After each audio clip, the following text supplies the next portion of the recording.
지난해 프랑스 마크롱 대통령이 연금 수령 나이를 62세에서 64세로 늦추려 하자 파리를 중심으로 과격한 시위가 일어났습니다. 이 시위를 본 많은 사람들이 200년 전 일어난 프랑스 대혁명을 떠올렸습니다. 당시 프랑스인들은 어떤 이유로 혁명을 일으켰고 왕과 수많은 귀족들을 처형했을까요? 오늘의 주제, 프랑스 대혁명입니다.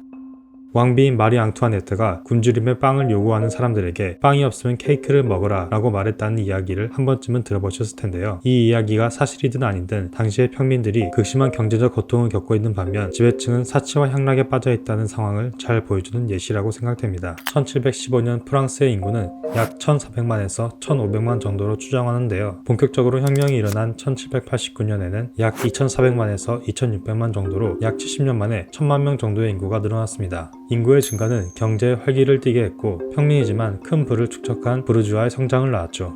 그러던 1773년부터 흉년이 들어 농작물 생산량이 감소하기 시작되었습니다. 이와 더불어 영국을 견제하기 위해 미국 독립전쟁에 20억 리브르를 지원했는데요. 당시 프랑스 한 해 수입의 4배가 넘는 엄청난 지원을 했지만 프랑스가 얻는 실질적 이익은 너무나 적었습니다. 게다가 상류층의 사치와 독점은 평민들을 더욱 힘들게 했는데요. 제1신분에 속하는 최상위 성직자 143명이 자신의 교구의 11조를 독점했는데 그 액수가 프랑스 한 해 예산과 맞먹는 수준이었습니다. 루이 16세가 즉위한 1774년에 나라 빚이 15억 리브르였는데 혁명이 일어난 1789년에는 45억 리브르로 15년 만에 3배가 증가했습니다. 자신들의 사치와 무능으로 바닥난 재정을 메꾸기 위해 제3신분, 특히 농민들의 고열을 짜내는데요. 귀족들은 이미 옛날에 사라진 제도나 관습을 명분 삼아 추가로 세금을 징수하는가 하면 세금 징수 담당자가 원래 액수보다 많은 세금을 징수하고 그 나머지는 자신이 빼돌렸으며 왕은 관직까지 팔아넘기는 상황이었죠. 지배층은 토지 또한 독점했는데요. 전체 인구의 1.8% 정도인 성직자와 귀족이 토지의 35%를 차지했습니다. 이렇게 어마어마한 재산을 가졌지만 면세 특권을 가지고 있어 그 부담은 온전히 가난한 평민들에게 돌아갔죠. 게다가 중세 봉건 사회의 모습이 남아있어 영주에게 세금을 내면서 동시에 절대 왕정의 영향으로 왕에게까지 세금을 내는 이중 과세에 시달렸습니다. 흉년과 전쟁 그리고 지배층의 사치로 국고는 바닥을 드러냈고 물가 또한 폭등했습니다. 1776년부터 1789년 사이에 평균 물가 상승률은 65%였고 혁명이 일어난 1789년 6월과 7월에는 밀 가격이 150%나 상승했죠. 부족한 세금을 징수하기 위해 루이 16세는 세 신분의 대표가 모이는 삼부회를 소집해 추가로 세금을 거두려고 했는데요. 세 신분이 각각 한 표씩 투표해 두 신분 이상만 동의해도 통과되는 시스템이라 면세 특권을 가진 1, 2신분이 동의할 것은 안 봐도 뻔한 결과였죠. 평민들로 이루어진 제3신분의 대표들은 1, 2신분의 면세를 포함한 여러 특권의 폐지를 주장하며 국민의회를 설립하고 자신들의 동의가 없으면 세금을 징수할 수 없다고 나섰습니다. 이에 분노한 루이 16세는 국민의회를 해산시켰는데요. 국민의회는 테니스 코트에 다시 모여 헌법이 제정될 때까지 해산하지 않겠다는 테니스 코트 선언을 합니다. 루이 16세는 국민의회를 무력으로 진압하기 위해 은밀하게 군대를 이동시켰는데요. 군대가 움직인다는 소문이 돌아 그들을 지지하던 시민들은 민병대를 조직하고 바스티유 감옥을 습격해 총과 대포로 무장하고 파리 시장을 비롯해 100여 명을 처형하는 등 본격적인 혁명을 일으킵니다. 국민의회는 개혁을 추진했고 8월 4일 봉건제가 폐지되었으며 26일에는 재산과 투표, 과세의 평등과 같은 내용을 담은 인권선언이 발표되었습니다. 루이 16세는 아직 사태 파악이 안 되었는지 봉건제 폐지와 인권선언을 부정하며 베르사유로 군대를 불러들이고 그들을 위해 파티를 열어줍니다. 이 소식이 파리에 전해지자 분노한 파리 시민들은 무장을 하고 베르사유 궁전으로 몰려가 경비병을 살해하고 왕과 왕비를 파리 안에 있는 튤류리 궁전으로 강제 이동시켰는데요. 이미 자신의 힘으로는 수습할 수 없다고 느낀 루이 16세는 왕비와 오스트리아로 도망치다가 바렌에서 발각되어 다시 파리로 잡혀오게 되었습니다.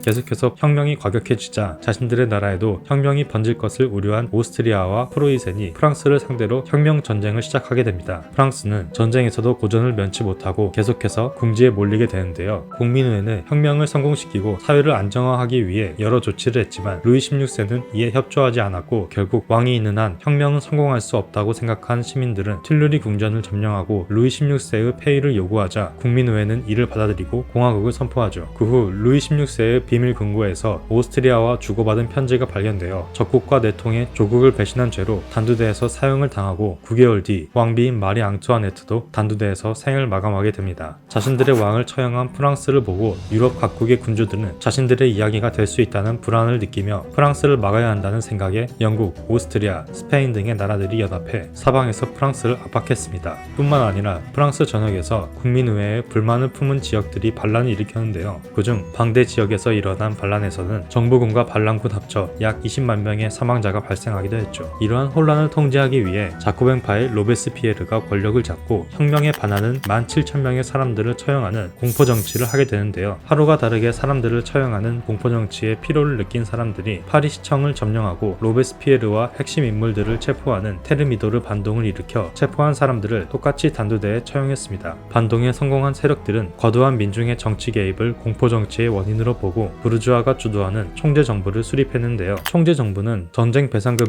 통해 어려운 국내 경제 상황을 타파하고자 정복전쟁을 시작했습니다. 이러한 혼란 속에서 등장한 인물이 바로 나폴레옹입니다. 나폴레옹은 포병 장교로 입대해 영국과 왕당파에게 점령당한 툴롱왕을 탈환하는 데 성공하고 파리에서 일어난 왕당파의 반란을 진압했으며 이탈리아 북부에서 오스트리아군을 격퇴하고 평화조약을 이끌어내는 굵직한 성과를 거뒀습니다. 이후 나폴레옹은 영국이 가진 주요 교역로인 이집트로 원정을 떠나 카이로에 입성했지만 영국군이 나타나 나폴레옹의 함대를 괴멸시켜 이집트에 고립되었습니다. 같은 시간 프랑스 총재정부에서는 5명의 총재 중 한 명인 CAS가 자신의 생각대로 헌법을 개정하기 원했지만 절차상 수년의 시간이 소요되는 헌법 개정 대신 쿠데타를 하기로 마음먹었고 때마침 군대의 대부분을 이집트에 남겨둔 채 소수의 부하만 데리고 프랑스로 돌아온 나폴레옹에게 자신과 함께하기를 제안했고 그 둘은 쿠데타를 감행합니다. CAS는 나이도 50대인데다 정치적 경험이 풍부한 자신이 이제 30대인 젊은 장군인 나폴레옹을 통제할 수 있을 거라고 생각했지만 실상은 정반대였습니다. 쿠데타가 성공하고 3명의 통령이 정치를 이끄는 통령 정부가 수립되었지만 CAS의 자리는 없었습니다. 권력의 중심에 선 나폴레옹은 국민투표를 실시하고 결과를 조작해 종신 통령의 자리에 올랐으며 나중엔 황제의 자리까지 오르게 됩니다. 나폴레옹은 관리하기 어려운 루이지애나 식민지를 미국의 헐값에 팔아넘기고 유럽 정복에 집중했는데요. 육지에서는 천하무적이었던 나폴레옹은 바다를 지배하는 영국의 해군력을 상대하기엔 무리라고 판단해 경제적으로 고립시키기 위해 영국과의 교육을 금지시키는 대륙 봉쇄령을 내렸습니다. 그러자 영국과 교육이 중요한 러시아는 이를 어기고 교역을 지속했는데요. 나폴레옹은 이를 명분으로 1812년 45만의 대군으로 러시아를 침공했습니다. 속전속결을 원했던 나폴레옹과는 달리 러시아군은 계속 전투를 회피하며 겨울이 오기를 기다렸습니다. 나폴레옹은 모스크바까지 점령했지만 대화재가 발생하는 바람에 모스크바에서도 머무를 수 없어 퇴각을 시작했는데요. 50일치의 보급품만 가지고 6월에 원정을 떠나 시간은 어느덧 12월이 되었고 러시아의 혹독한 겨울에 동사자가 속출했으며 러시아군의 공격을 받아 거의 대부분이 전멸하고 겨우 수천 명만 프랑스로 돌아갈 수 있었습니다. 러시아 원정 실패 소식이 전 유럽에 전해지자 영국, 러시아, 프로이센, 오스트리아, 스웨덴은 100만 명 규모의 대프랑스 동맹군을 결성해 프랑스로 진격하여 나폴레옹을 폐위시키고 엘바 섬으로 유배 보냈으며 루이 16세의 동생인 루이 18세를 프랑스 왕으로 만들었는데요. 다시 왕정이 복귀되자 혁명을 피해 외국으로 피신했던 귀족과 성직자들이 프랑스로 돌아와 프랑스인들은 혁명 이전으로 돌아가게 될까봐 불안해했는데요. 나폴레옹은 이 점을 이용해 다시 재기를 노립니다. 엘바 섬을 탈출해 프랑스에 상륙한 나폴레옹은 수많은 사람들의 환영을 받으며 파리로 입성했죠.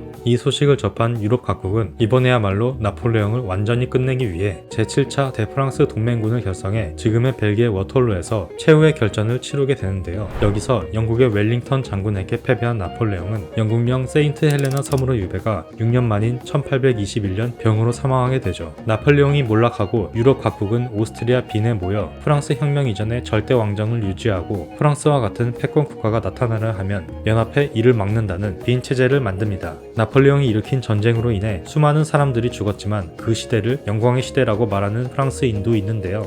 누군가에게 영웅이자 누군가에겐 잔혹한 독재자인 두 얼굴의 나폴레옹. 여러분은 어떻게 생각하시나요?